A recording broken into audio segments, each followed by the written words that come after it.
Hello and welcome to Enterprise News Update right here from Enterprise Television. I am Henry Igwebike. So local news for today, Plateau State Governor Caleb Mutfwang has reiterated his administration's commitment to prudent and transparent management of public resources as a strategy to stimulate sustainable development across the state.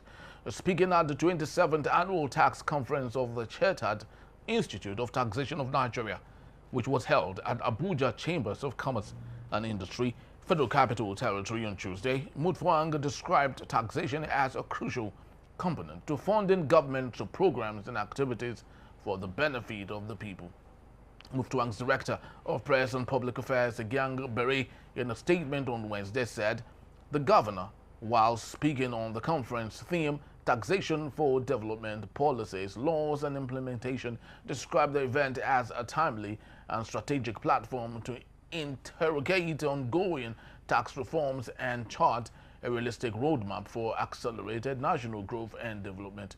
He noted that since assuming office, his administration has prioritized the judicious use of public funds to address critical needs, improve the living condition of citizens, and create a conducive environment to attract investments and development incentives. He emphasized the need for transparency, accountability, and inclusivity in the implementation of tax reforms to ensure they yield the intended outcomes for all Nigerians. And still on local matters, the Anambra State Police Command has said it would protect residents of going about their normal businesses without any fear of humiliation. On May 30th, 2025, a day the indigenous people of Biafra, IPOB, has declared a sit at home. IPOB had declared that day a public holiday and sit at home across the southeast in honor of Biafra heroes and heroines who died during the 1967 to 1970 Nigerian Biafran Civil War. The pro-Biafra group said all forms of movements by road, air, and sea would be banned from 6 a.m. to 6 p.m. on that day, warning that no human activity would be allowed within what it described as a Biafran territory.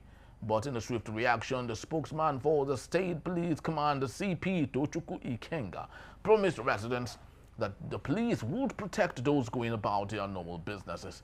We are not aware, he said, of the lockdown order, but the residents are assured of adequate security and are encouraged to go about their lawful businesses without entertaining any fear. The police equally said that we will not force people to come out from their homes, but we will provide adequate security for anyone who comes out to carry out his lawful activity on the said day, Ikenga reiterated.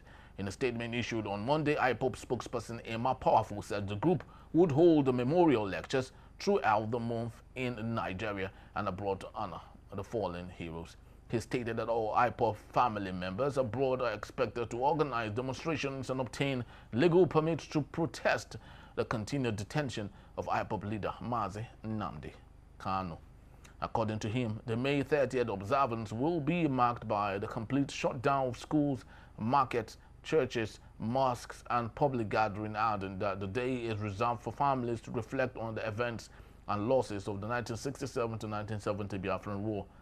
According to Emma Powerful, and essential services provided such as ambulance operators, doctors, nurses, firefighters, journalists, and members of New Peng will be exempted from the restriction.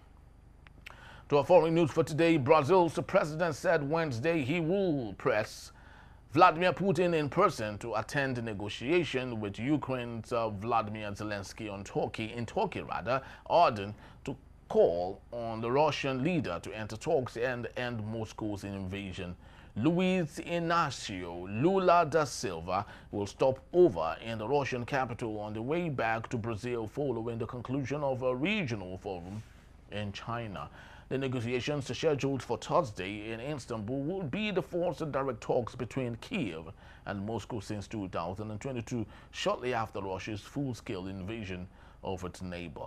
Lula's comments come after the Ukrainian foreign minister on Tuesday urged Brazil to use its influence with Russia and make a meeting between Putin and Zelensky happen.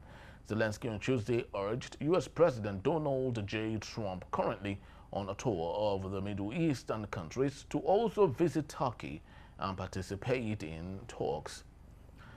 And now to our entertainment news for today. Afrobeat singer David Adeleke, popularly known as Davido, has said he is the most criticized celebrity in Nigeria simply for being from a wealthy background. Davido claimed that the rich kid stigma could have affected his career if he hadn't his background in the beginning. Speaking in a recent episode of the Culture Knockout podcast, Obio Krona explained that he already scored a couple of hit songs when his background became public outrage. He said, "I am the biggest criticized artist in Nigeria. I mean, I am on fire and have been on fire for a while. In the beginning, they didn't know that my dad was rich. So the stigma of a rich kid doing music didn't end up as crazy as it should have been for me. People didn't know my father was rich," he said. "It was too late. I already did the 3 hit songs before they found out that my dad had money. Over time, people started hating me because my dad was simply rich. But I keep on dropping good music and I would keep doing it." That's all we have for today. I'd love to say thank you to you for making it a date. Please do well to visit us if you may. You can always find and reach us at enterprisetvnews.com. You may equally like, comment, and follow us on all our social media platforms at Enterprise TV7. I am Henry Gwibike. Thank you for watching. We'll see you soon. Bye-bye.